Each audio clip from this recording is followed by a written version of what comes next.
Social media will make you broke, and it's probably already corrupted your view of money, and trust me, I know you don't want to hear it, but you probably didn't even realise it's true. Whilst you're just mindlessly scrolling, consuming everything that you lay your eyes on, there's things happening, there's cognitive things that are happening in your brain subconsciously that are going to massively affect you later on in life. So luckily for you, I'm here to set you straight, and no fluff, I'm going to tell you the problem that you didn't even know you have, and I'm going to tell you the solution to that problem. First things first is how it's affecting your dopamine levels. I mean, social media as a whole is slowly but surely crippling the chemicals in your brain. To an extent. So dopamine is this chemical that gets released in your brain when something good happens. This can be in the form of when you get a hug by someone, when you get a compliment that you haven't gotten in a very long time from someone, right? You get dopamine from things such as winning that game online or making money, right? Dopamine fills your brain.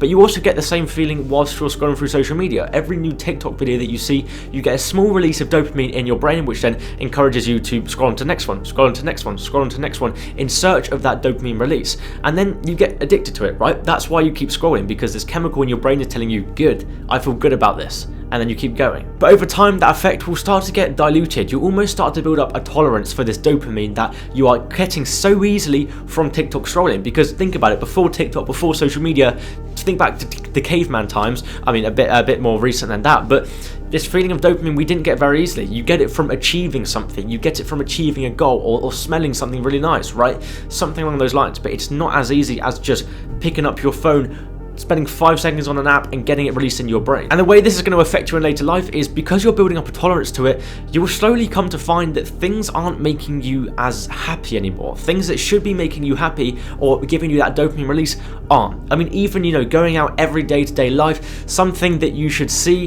that would make you happy normally, I don't know, a cute dog or something, right? That should release a bit of dopamine, but it won't. And you'll start to slightly see the world in a more dull down version. And it won't be apparent for a while. I mean, this is something that will take place much further on in the future, and you may be seeing signs of it now, just feeling less happy in day-to-day life, and that's why you just jump straight to your phone as that quick release. Now, how is this affecting your finances, right? Well, when you make money, you get a dopamine release. When that money, that monthly paycheck hits your bank account, you get a dopamine release in your head. And it's the same thing you see on social media, right? On Instagram, on TikTok, on YouTube. There's a lot of this get-rich-quick mantra out there, which will give you money very, very quickly, right? But the problem is, this idea of making money quickly isn't real, and if it is, it's very, very short-lived.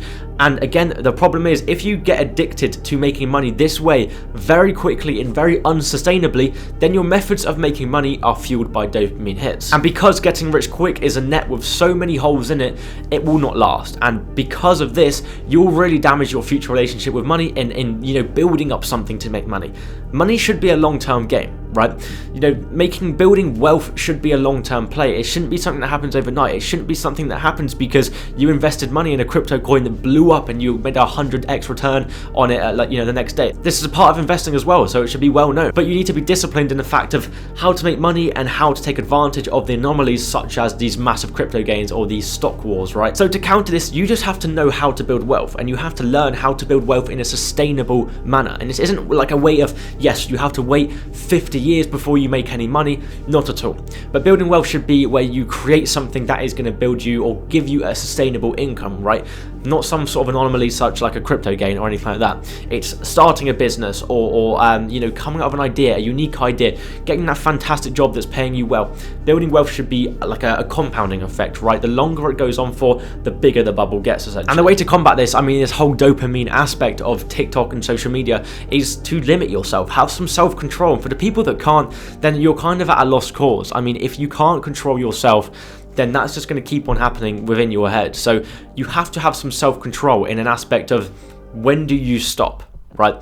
And there's no point in just quitting it straight away because, it's going to mess up your head a bit. So do the aspect of slowly slowing down. And the idea is just to get to a happy medium. So if you learned anything from this video and you want to keep evolving, then I'm glad. And stay tuned for the next one.